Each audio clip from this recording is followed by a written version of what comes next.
Live from Utah's Wasatch Front, the pulse of the Mountain West, where the issues that shape your life meet the truth that sets you free. Across Utah, across the Republic, and around the world, welcome. This is KMMU.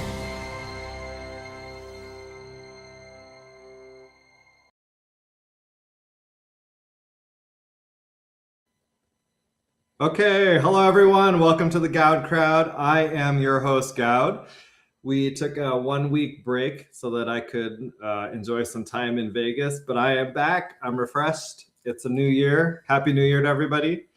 And I think we'll have a good show today. It's only going to be an hour because I am going to go to Trent Staggs', Trent Staggs' open house to commemorate his time as mayor of Riverton, because tomorrow we are going to have a new mayor for our city. So we'll spend the next hour. We're going to talk about the referendum to put Salt Lake County's almost 15% tax increase on the ballot. And then we will discuss candidates that have filed or have not filed to run for office. So if you want to call in, you're welcome to call in at any point in time. It's 385-899-2134. Also, I was just going to say, you can listen to us on X at my handle, or is it Main Street Media, Utah Media? Mr. Producer, can you help me out on this when you get a chance? But if you could like and share the show, that would be great. That's very helpful for us to get the word out. So, okay, let's start. So, big news last week. Sorry, just to circle back on that. The handle for KMMU is at Media Utah. So you can also listen to us there. And then you can listen to us at the Utah Main Street Media, Rumble, YouTube, and YouTube handles as well. So last week, December 31st, our petition for a referendum was approved by Salt Lake County. And so just a quick summary maybe of how the process works is we went and we applied for a referendum. I don't remember the exact date. And after we did that, Salt Lake County had 20 days to do a legal review. So that's done by the district attorney's office. And the district attorney is looking to see if it is legally referable to voters. And then they also do a fiscal review, and they also get to submit a statement either opposing or supporting the referendum. So in this case, on December 31st, as we were all getting ready to go and celebrate New Year's Eve, Lanny Chapman, the Salt Lake County clerk, let us know that, okay, the Salt Lake County District Attorney has approved the petition for a referendum and has determined that it is legally referable. So I'll show you that letter. Just so I want people to kind of get a sense of how this works in case you're looking to do this in your own county. And let's see if I always have trouble finding this. There we go. Okay. So this is your letter. And I blacked out the personal information of the sponsors because you don't need to know their addresses and stuff. But basically, it's a very simple letter saying that it is legally referable to voters. I thought this is how this would turn out because I had researched it before drafting it. Plus, I got a tip from somebody saying that a lawyer who looked at it in the district attorney's office said it was all good to go. So that's a good thing. Let me stop sharing that. I feel like my photo just disappeared. What just happened? Okay, so that happened. So we found out it's legally referable. That's step one. Then the next piece is we got, let's see here. We also got the county's, I'll show you this, the county's statement against the, okay, that's fine. I think this is it. Let's see. Hopefully I don't send you something weird. Okay, so this is the county's statement opposing the referendum. And the funny thing is we actually have to include this in our packet that we go and we ask people for signatures. So they get to advocate.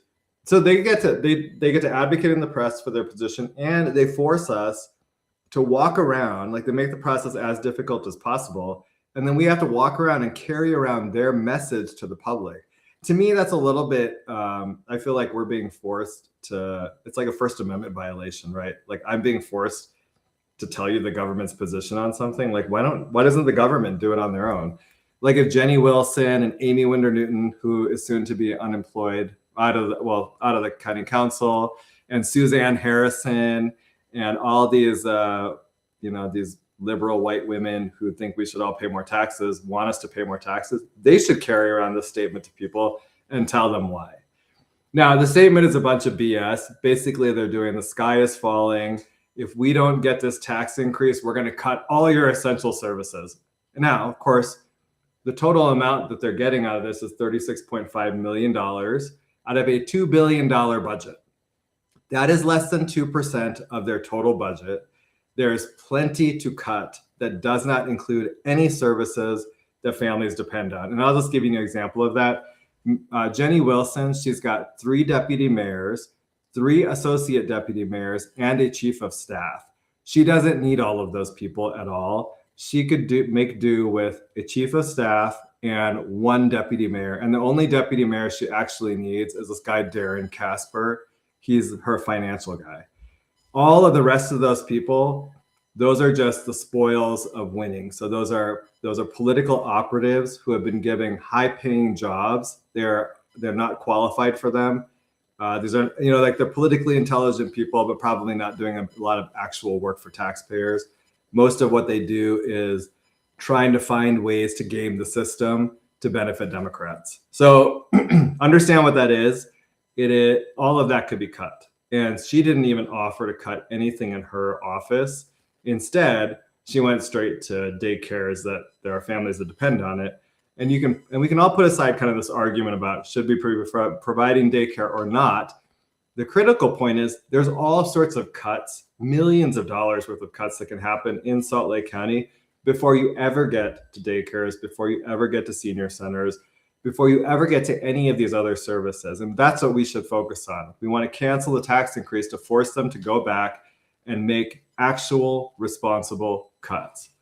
Okay, now the final thing I'll show you, this is the fiscal impact statement.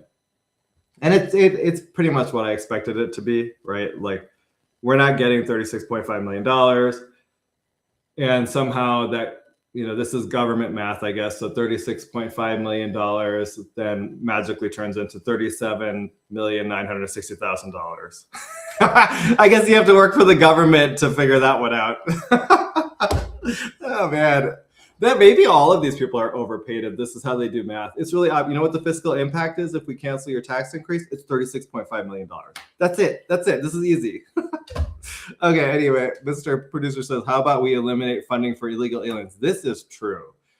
Let me just tell you a little story. So when I got fired from my job at Lucid Software, I actually I have a second car. So I have a 2003, I think it's a 2003 Ford Thunderbird, pretty cool little car. And I took it to get its vehicle. I had to go get an emissions test and it failed the emissions test. And so then the guy said, hey, it's going to cost, you have to fix, so we did an evaluation. You have to fix something. And he's like, I can do it for like $200. Now, had I still had a job, I would have probably just done it. But I was like, you know what? I'm not going to worry about this right now. Well, I went and I looked, and Salt Lake County has a program where they will give people money to repair their cars. So I looked into it and I was like, oh, let's see what this program is. I went, they gave me some paperwork and they wanted my tax returns. Well, obviously I made too much money to get the free grant to fix my car. But I went back to them and I was like, this doesn't ask if you're a citizen or if I don't even think legal immigrants should get any welfare benefits from the government, but it doesn't ask if you're a citizen or here legally, which means that illegal aliens are getting grant money to fix their cars, which they shouldn't even be driving in the first place. That's just give you a sense. And that's just one example. I think illegal aliens are getting all sorts of free stuff from Salt Lake County. But even on top of that, nonprofits get a lot of money from the county. I know one person who tried to get a list from Amy Winder Newton. He asked her for a list of all the nonprofits that are being given grants from Salt Lake County. She never produced it. In fact, she refused to produce it. So just there's millions and millions and millions of dollars in that $2 billion budget that can be cut without impacting any services. And here's my message to nonprofits. You are given this tax exempt status because you're supposed to go to people and ask them for donations, for tax deductible donations. I don't think government should be giving nonprofits any grants. That's the whole point. Like, I would rather keep more of my money. I'll decide who I want to give my money to. I don't want to give my money to Salt Lake County to have them then turn around and give it to left-wing groups that oppose my lifestyle, oppose my values, and try to undermine the state that I want to live in. And you should all keep that in mind. That's what they're doing with your money. And Amy Winder Newton and Lori Stringham and Sheldon Stewart and Dee Theodore, the 4 Republicans who voted for this budget, they're okay with that happening. That's why they voted for it. Just something to keep in mind as we head into election season. Okay, so once this happened, we're now in our 45-day period to collect 45,000 signatures. Now, I'm sure when a lot of you guys hear about this, you think to yourselves, this is impossible, 45,000 signatures, how are we gonna get it? I'm gonna tell you. First of all, there's about 20 people who are spending all of their free time working on all of the logistics to make this happen. And I am just telling you, I'm one of them. I'm not spending more than, I gotta be honest with you, like, I've gotten no billable work done today because I've just been working on the referendum, and I'm happy to do it because I do think this is really important for taking back control of our county and to make it more affordable again. I mean, I told you, when I talk to people in Salt Lake County, their biggest concern is whether their children will be able to live here and stay near them. And it's a lot of people here have really big families. Where I live, people have 4 to 6 kids apiece, and they don't want their kids to move away. They don't even want them to be far away. They want them to be able to live near them so that when they get married and they have kids, that they can spend lots of time with their grandkids. And I am sympathetic to that. This is an effort to help make it affordable for your children. And so it's really important. This is about taking control of our county from elected officials who just aren't responsive to everyday citizens anymore. They don't care about us. They care about, Jenny Wilson cares about having essentially 6 deputy mayors and a chief of staff more than she cares about your family's ability to afford to continue to live here. Amy Winder Newton cares more about funding the Office of Regional Development, which is run by Catherine Cantor, who is a Soros darling. She's a Soros darling. That's what I call her. The billionaire's wife. No actual need for that office at all. It spends like $25 million a year, but she's there. It gives her a lot of power over decisions being made in Salt Lake County on development. And she is a left-wing lunatic, but very smart and actually probably really influential in terms of the redistricting stuff that happened. We don't, Jenny Wilson, or actually I say Amy Winder Newton cares more about Catherine Cantor. She's really good friends with her than she does about your family's ability to live here. And so you just have to understand what's going on in the background and that this is our ability to fight back. So I went this weekend and I actually collected signatures in my neighborhood. And what I found is overwhelmingly people want to sign the referendum petitions. It is the easiest sell I have ever done. And I've run for office twice. So just understand where I'm coming from here. Door to door, this was my pitch. They'd open the door, I'd be like, hey, how are you? Salt Lake County is increasing our property taxes by 15%. And we're collecting signatures to do a referendum and put this on the ballot. For all the homes except for 2 homes, the answer was, where do I sign? That was it. Done. And in fact, in a lot of homes, it was like, oh, wait, hold on. My wife is laying down. Let me go give her this thing and I'll get it signed for you. Or there's 4 other adults in the house. Let me go get all the adults. We're all going to sign this. I mean, enthusiastic support for this referendum petition. So if you're out there and you're thinking about, can I support this? Is this going to be difficult for me? Maybe you're shy and you've never gone door to door. Although I think a lot of you have, because a lot of you probably were missionaries. So this is the easiest. This will be easier than when you were a missionary. Easy sell. You just have to, literally everybody wants to sign it, both parties. I know that I know that some of my neighbors are Democrats. I know who they are. They signed it. They don't want higher taxes either. They're offended by this. So what I would say to all of you is, if you want to join this effort, go to notaxslco.com and sign up. We could use your help. We've had hundreds of people reach out, but we need more, because our goal is to collect more than 45,000 signatures to make this impossible for the county to ignore, and to get this on the ballot in November. We want you to be able to make the decision. I mean, look, at the end of the day, if it gets on the ballot and the voters decide, yeah, you know what, we're okay with the tax increase, I'm good with that. I won't complain. But I expect that if it gets on the ballot, it's going to fail big time, big time. Thank you, Mr. Producer. There's your website. But that's my feeling. I think it's going to fail really big. And it'll send a message across Utah, so not just in Salt Lake County, that we're tired. We're not paying any more of your taxes. Stop increasing our property taxes. Okay, let me see here. Just okay, a couple things here. Oh yeah, thanks. You're pulling up the events part. That's perfect. Part of what's been kind of interesting is that there are people who are volunteering to make their homes places where you can sign the petition. And that's something that's available to everybody. You can see on here, there's Susan Beretta and Rebecca and Mark Kelly, that they've opened their homes up so that people can go to their homes and sign the petitions. We also have Postnet in Draper is a small business. They have opened their business up. You can go in there anytime when they are open to sign the petition. On Saturday, tomorrow as well, Rebecca Colley will be at the Sandy City Council for their meeting, and she'll be collecting signatures there. We're trying to make it so she's inside, so I'll be working on that tomorrow. On Saturday, we'll be at the Utah Eagle Forum Conference, and we'll have a table there for the referendum. Just so everyone knows, there will be a separate table for the initiative. That's not us. This is for the property tax referendum. You'll be able to tell who we are. We'll have good signage up. It'll be really obvious.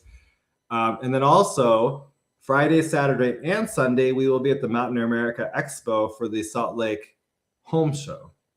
And so look out for us there. Get this petition signed. And so we're on the same page. There will be more updates to this website with locations where you can sign coming up.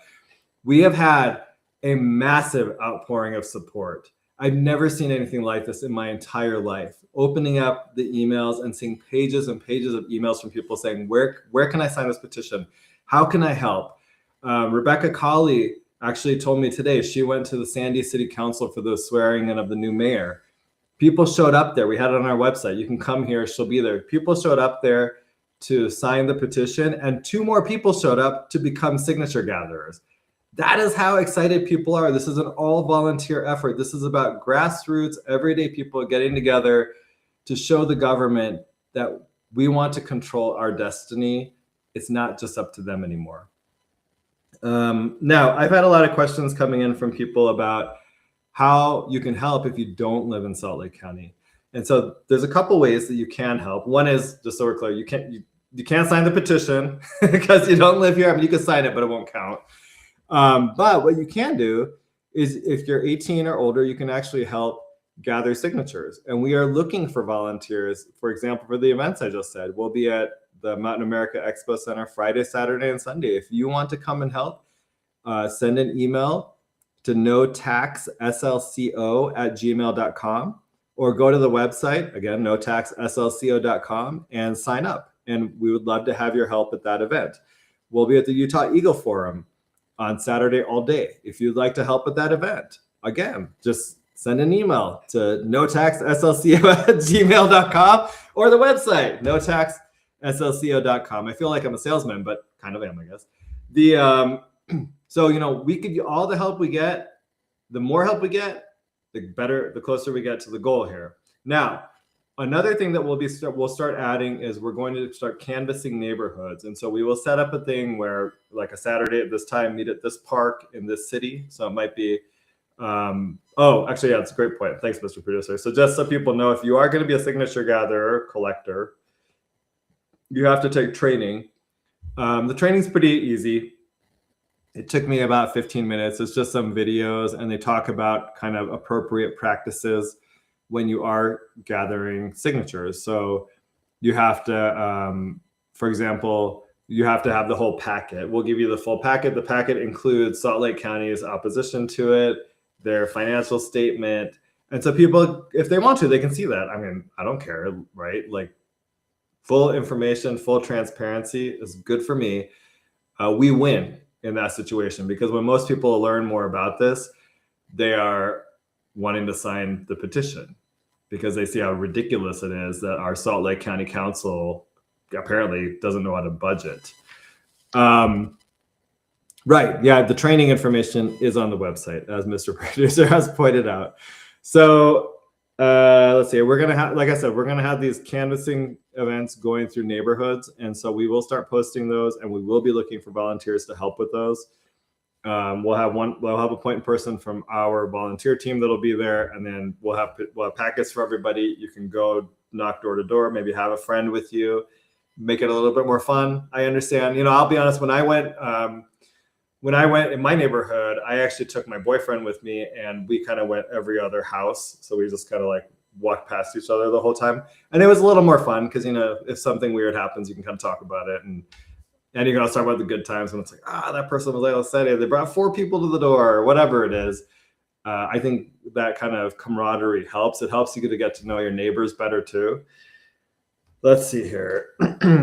Oh, and then also, if you don't live in the county, at some point we will put up a donation link. We have a PIC set up, so it's called a Political Issues Committee, and those are used to support or oppose referendums and initiatives. So at some point, hopefully soon, I will admit to you, I'm kind of what's the word?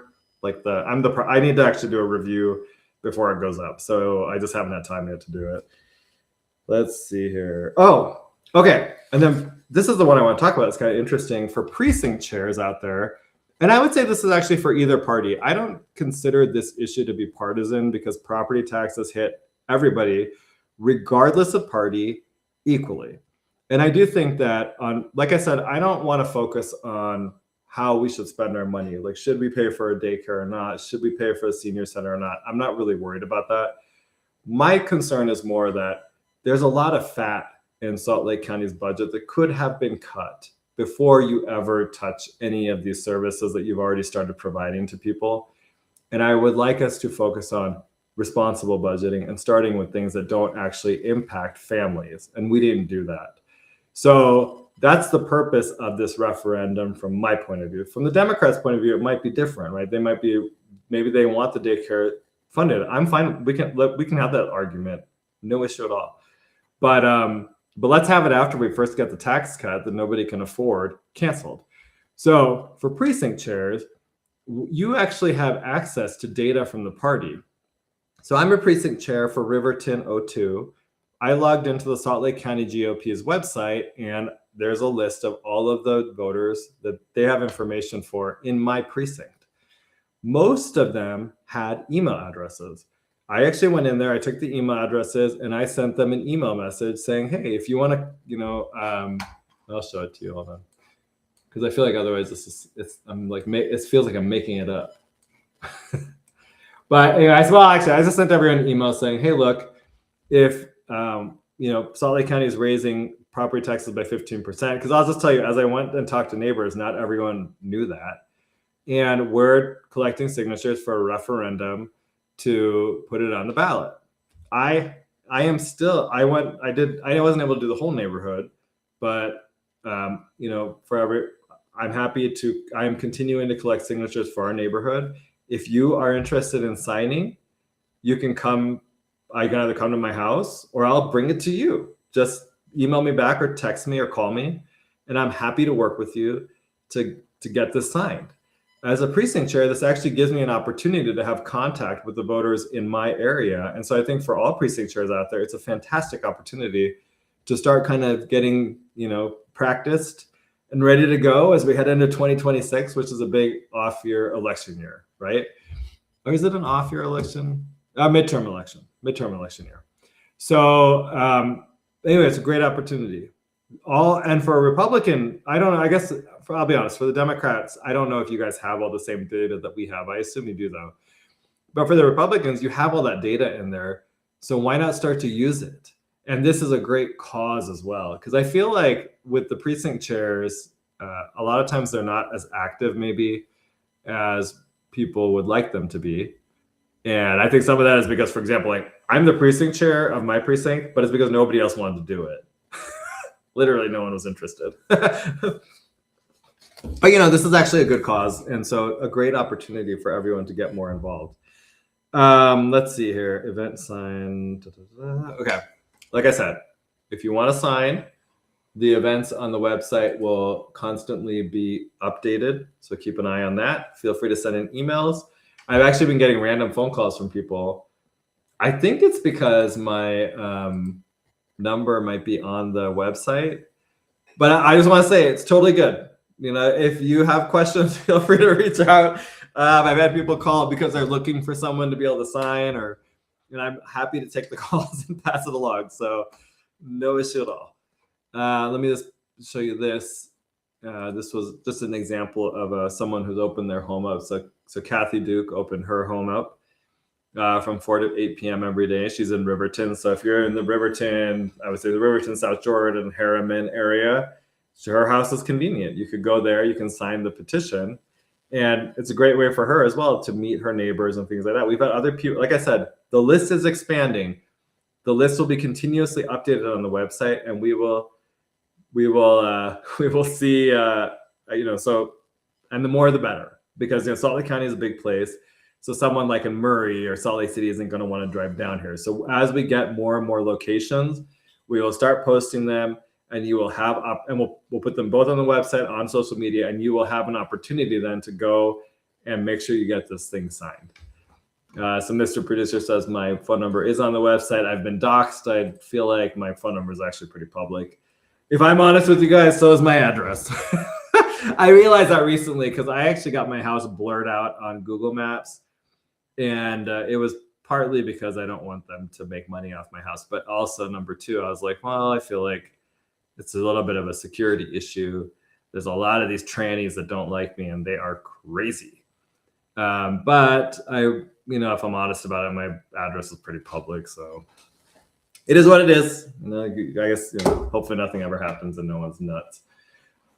Okay. So I think that's all I have on that. Remember, if you want to help, notaxslco.com or email notaxslco@gmail.com. The momentum here is massive, and we can do this. 45,000 signatures is really not that much, and we can get it done.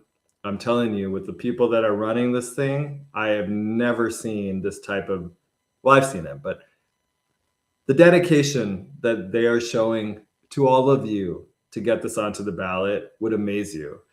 And so hopefully you'll feel inspired to get involved as well and to help get this on the ballot. If we get this on this ballot, I'm telling you, this is a sea change for this state. It'll change the politics of the state permanently, hopefully. Okay, let's talk about politics, or actually politicians. Not really politics, politicians.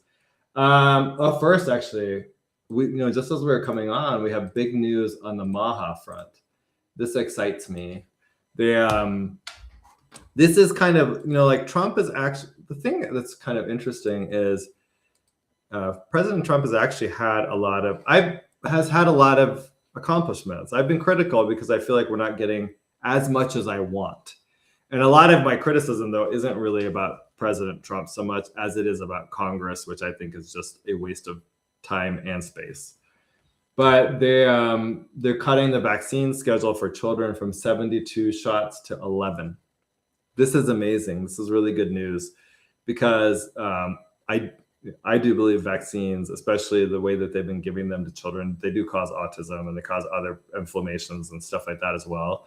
So getting this down to what is only necessary, quote unquote necessary, it's really good news. Now, of course, you know, I'm sure we're going to see all the videos of liberal white ladies who hate Trump jabbing their children like crazy with vaccines, which is sad. But at least this is good news for most people who probably follow the vaccine schedule. So we have that. That's a positive. Okay. So this week, I think until Thursday, you can file to run for office. And so we've had some interesting announcements come out. The first one is we have a big announcement of someone who is no longer running for office. And I have to say that I was pleasantly surprised. Although I will say this, I'm actually kind of disappointed that she's not running for office because she is one of the nastiest women in politics. Actually, not even women, one of the nastiest people in politics. A real piece of work and a certified witch. But for some reason, people like her because she does that fake voice when she talks. And and that works on some people. It doesn't work on people like me because I didn't grow up with it. And to me, it comes off as fake. But let me introduce you to one of the most influential women in Utah in 2024, Amy Winder Newton. I guess it's this one, Amy Winder Newton. And she announced that she will not be running for re-election, which is wonderful. I actually think this video, I'll just show you a little video I have. I think this is representative of how I feel. Let's see here. There you go. I'll just play it a little second. Let the joyous news be spread. The wicked old witch at last is dead. Well, she's not dead, but her political career is cratered, at least. What's actually funny about this is if you looked at her statement, she's such a fraud. Total liar. Like, she has no principles at all. Just a gross product of nepotism that constantly lies. But here you go. So she says, last spring, I made the decision not to seek re-election to the Salt Lake County Council. Right. Sure. It's not what I heard. And then she says, it has been a deep honor to be the first Republican woman elected to the council. I don't really, this woman thing, like, I feel like white women want to be a minority really badly. And I wish we would actually get back to the concept of all of this stuff doesn't matter. It's more about your character and your principles. And on that front, Amy fails. And also, if that's all you can cite is you're the first one, who cares?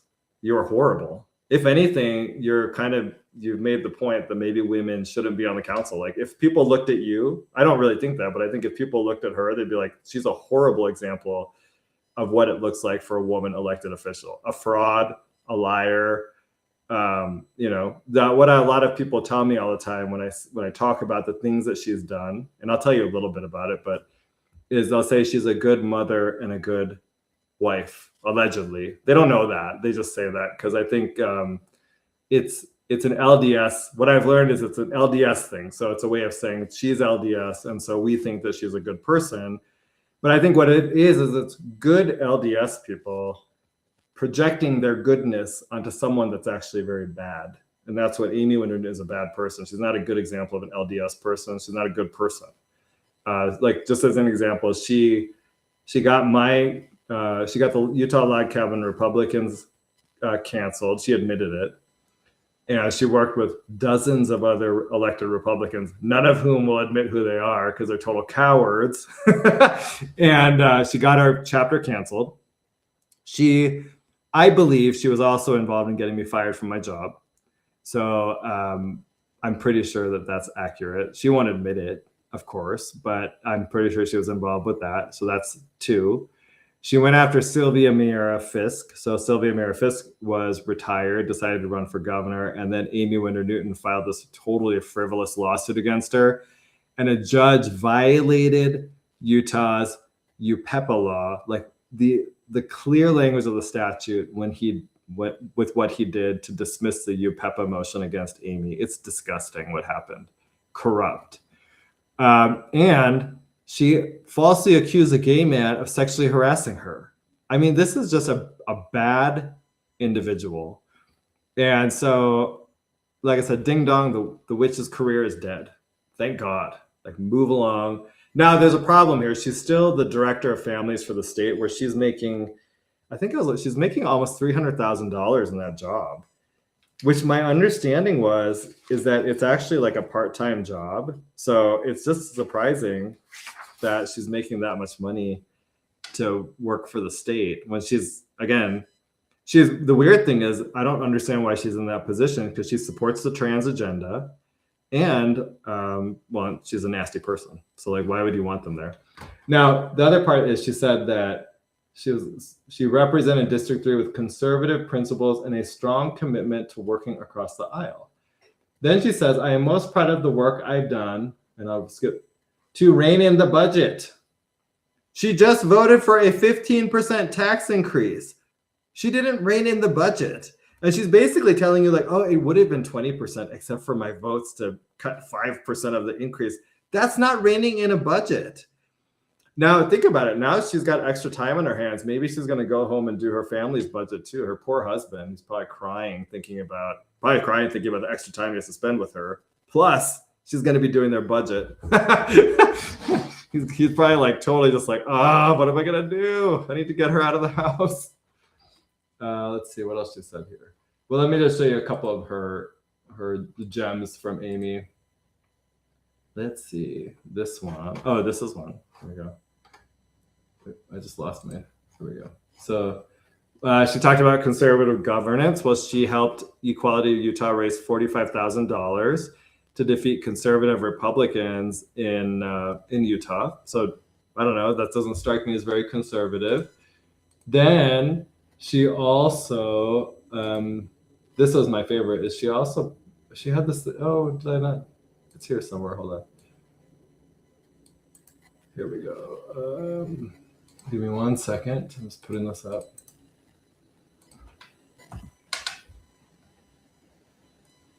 Oh, remember this? This is a good one.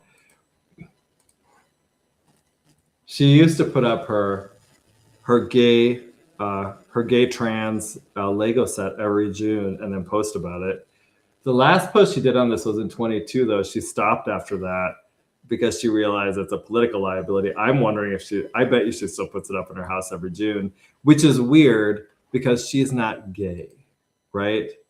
I am gay and I don't have an Everything is Awesome Lego set. I don't have a pride flag. I don't put any of that garbage up because it's representative of, it's basically a Democrat Party flag. And represents very anti-family, anti-American views. So no thanks for me. But look at this is a Republican claiming that she's conservative.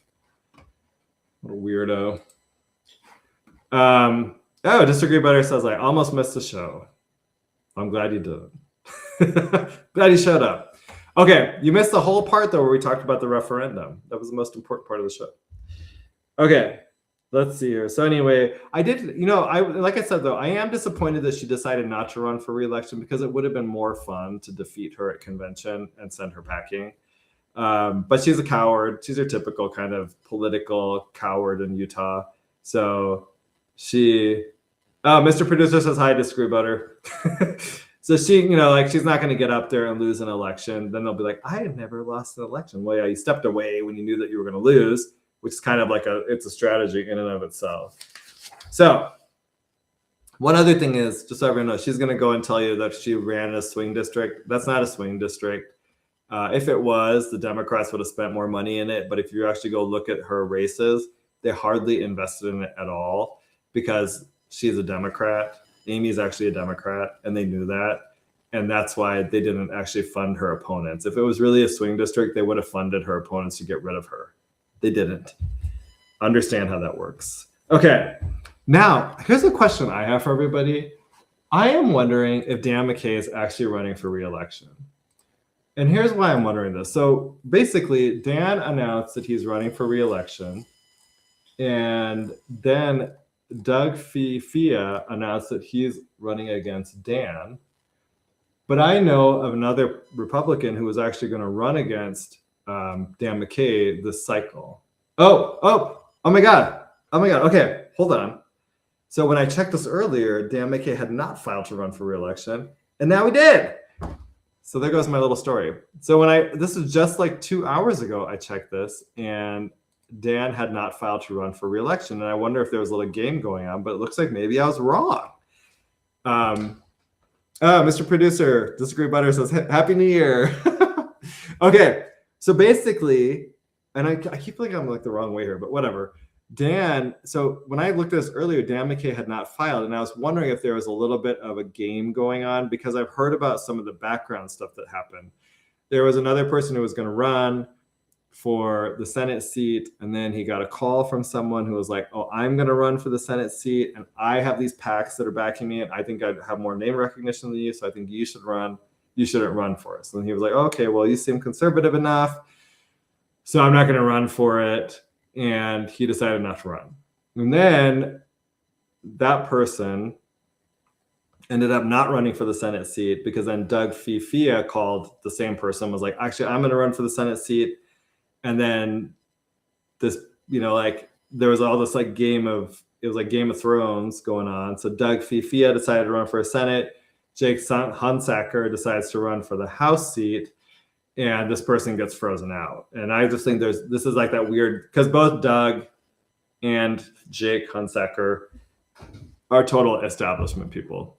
I mean, like, Doug doesn't do anything that the establishment won't allow him to do. And so that's why you always hear him talk about, it's like all he talks about is AI and social media. And the reality is he works for a tech company. So you should take to heart, he's not really going to do anything to hurt his employer.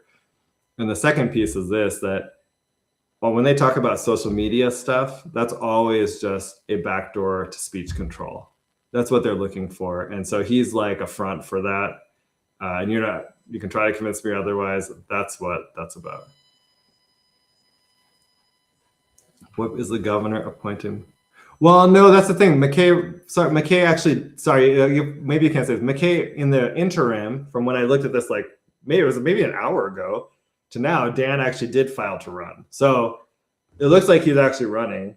I just, when I saw it earlier, I was like, oh, I'm surprised he announced he's running, but he hasn't filed, which made me wonder if it's like a way to freeze out the other person. Now it looks like we'll actually have a primary, which will be fun to do, because I think I've said this. I think this is a mixed bag. They're both establishment candidates. Dan, on policy, is a very mixed bag. I agree with everybody on this, right? He supported SB 54 when he was in the House. There's another one the flag thing. I agree, that's a problem. But then he's also done some good stuff too. And my example, and I know it's really personal, so I understand if people see it as being weird that's important to me, but it is. Sonny Washington was actually reappointed to be on the Salt Lake County Community College Board of Trustees in 2024. Dan actually highlighted that. I didn't know about it. And the reason why this was important is that Sonny actually contacted the CEO of the company that I work for and pressured them to fire me on behalf of Equality Utah. And I don't think she should be in any public positions at all, ever. She's a bad person. I can't even imagine what she was like on that board of trustees. But Dan actually killed her renomination. And I do appreciate that, because I think she's dangerous. If she did that to me, and my situation was very public, who knows how many other people she did that to, or how many other students that she targeted with that position. So things like that do matter. And I do think that he seems responsive to constituents. In the Doug case, I'd be open to it, but I need to understand more what he's going to do in terms of being responsive to constituents. Like, I get the AI, social media. I don't want to just hear about that all the time. Like, I'm exhausted of that. I need to know, are you going to cap property taxes? Are you going to cut income taxes? Are you going to vote for Stuart Adams to be the president? Because if you are, I'm not voting for you. Right? We can go down the line of these types of issues. Are you going to be pro-open borders? My guess is yes. I think Doug's going to be open borders, because he's some of the things that you hear he's talked about, and I believe he supports. So, hey, you're listening to KMMU, Main Street Media, Utah. We're live on X, YouTube, Rumble, and our website, kmmu.org. Give us a call at 385-899-2134. Let us know what you think. Your lonely call screener is waiting for your call. Yeah, feel free to call in if you have any comments. Anyway, this will be kind of a fun little primary. Interesting to see where it goes. Like I said, mixed bag. So it's not, to me, there's no one here that's clearly like, I have to vote for them. I think you can tell where I'm probably leaning on this. But I do want everyone to come on the show. I'll give them a fair shot. There's no, like this show is about getting information to people, asking them the questions that you want to hear, not so much my personal issues or whatever you want to call them. Now, another interesting one is District 48. That is where I live. So this is interesting because since Fifia decided to step after one term, he's leaving this. We now have 4 Republicans running. So Jake Hunsaker, he's kind of a rhino. He ran against Burgess Owens in 22, and he ran to the left of Burgess, which I didn't really understand. And then he ran the Salt Lake County Convention, I think, maybe in 24. But he's totally an establishment guy. One of the questions I have, and I'm going to ask this because this is one of those things that I think is important, but he's older and he's single, which makes me wonder if he's gay. And I only say that, obviously I don't think there's an issue with being gay, but if you are gay, I think that you have to be open about it if you're running for office. It's actually really important. And the reason I say that is that people who are closeted, they are targets for blackmail and pressure from other people to get votes in particular ways, because they can say things like, well, if you don't vote my way, I'm going to go tell your family that you're gay. And that can make people not vote a particular way, right? And I always just assume that if you're, I don't know, in your late 30s, early 40s, and you're still single and you're LDS, most people probably assume you're gay anyway. So anyway, I'm just putting that out there. I do think that's an issue. I think it's something we should actually be more pressured about, because like you have the situation with Lindsey Graham, where the dude's been in the Senate forever, is a total war hawk, but he's gay. He's just not open about it. Everybody knows he's gay, and I think that they should out him. Again, same for what I'm saying, because it's a problem. He may actually be a war hawk, 100%. But right now, I don't know if it's because he feels pressure. He doesn't want the fact that he's gay to be exposed to the public, versus that, that he's just a war hawk. And so that's why I just think it's important to be open about something like that versus secretive. And people may disagree with me, but that's where I stand on it. Now, District 49, we have Candice Perucci, who's running for re-election, of course. And I just thought this one's kind of interesting, because I think that she's going to end up running for Congressional District 4, right? The filing deadlines for Congress have been moved to March. What I don't understand, though, is what happens if she is the only Republican that files for this race, and then she moves to the congressional race in March. Does it reopen the filing for this seat as well? And then can somebody else go and file? Or is it just whoever filed in January are the only people who can run, right? I'll read comments in a little while, because that one is really funny and true. So let me and then there's also this with Candice, I just want to show you guys this video, because this could happen in Utah still. And I think it's a real problem that we haven't gotten a handle on this. And it is thanks to Candice and Kira Burke. So here's this woman. She's in the bathroom. I don't know if we don't need it, but you can see the shadow there, and there's a guy, masturbating, and in a women's bathroom, because they allow men who are pretending to be women into the women's bathroom. I think this is actually at a, where was this at? What is this? It's at like one of those gyms. It's at a gym somewhere where they allow the trans men, so trans women, men with mental health problems into the women's locker room. And so the dude's in there getting off, basically. And this is what really bothers me about this, is that in Utah, we pushed for a categorical ban on men going into women's bathrooms and locker rooms. And we weren't able to get that for the bathrooms. For the locker rooms, we got a weird compromise where if a man gets like gender confirmation bottom surgery, part of it, he doesn't have to get everything cut off, just like parts of it, and an amended birth certificate, he can go into the women's locker room, which I still think is a problem. I don't support that. But on the bathroom front, Kira Birkeland was like, and Candace Perucci actually, support allowing men with mental health problems who are pretending to be women into women's bathrooms as long as they, quote unquote, don't cause alarm.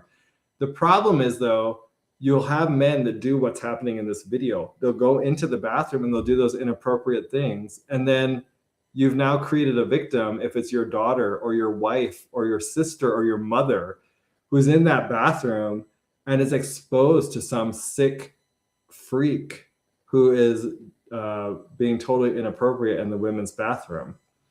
And this is why I think we need Candace to step up and to now offer a better bill that categorically bans men from women's bathrooms and locker rooms. She should do that in this coming up session to prepare for her, what I think is going to be a congressional run. But and if she won't do it, I think people shouldn't vote for her for Congress, because we don't need this kind of weak legislating going on issues that are 90-10 issues. I don't know about you guys, but I don't really know a lot of women that want men in the bathroom with them. Maybe you do. I don't. Just kind of weird. That's kind of a weird one to me. Kind of strange. Okay, one more, and then we'll get to comments. We also have the Stuart Adams situation, right? And Stuart Adams actually totally abused his office to help his rapist granddaughter. She was 18 when she raped a 13-year-old boy. I also think there's a class part to this too as well, because she is this granddaughter of this powerful state senator, and the boy that she raped, who was traumatized by it because I think he's LDS and wanted to be a virgin until marriage, he actually is a working class kid. So I think there's a class piece of this that people haven't fully recognized. Now this guy, first of all, he looks like a creep, and I've met him in person. He sounds like a creep too.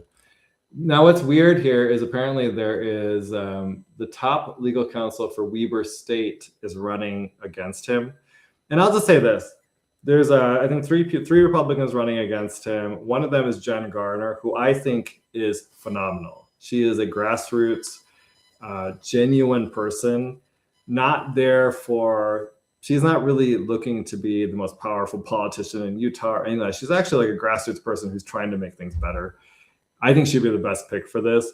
My issue with the Weber State, anyone associated with that now going and running for office, number one, you work for government. I feel like we have enough of these people that go from government into elected office. Like, we don't need any more of it.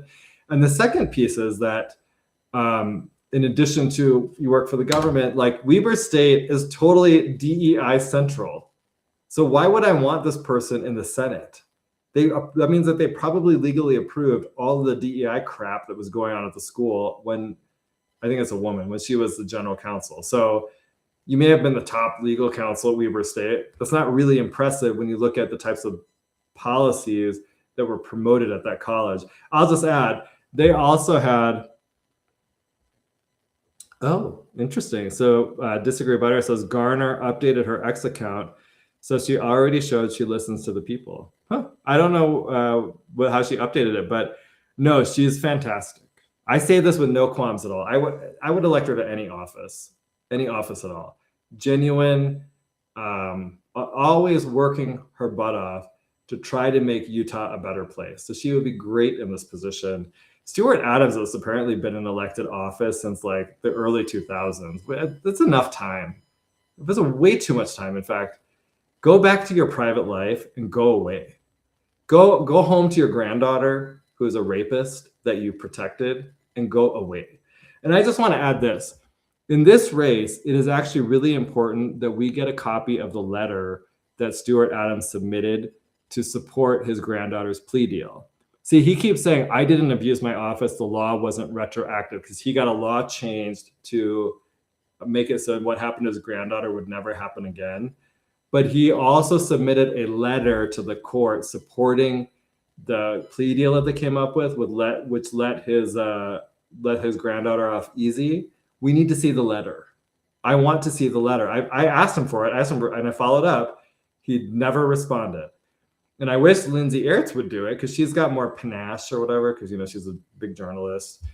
And so she could do it. But I just feel like until we see that letter, nobody should vote for this guy, because who knows what he wrote in there. He may have wrote, I'm the state Senate president.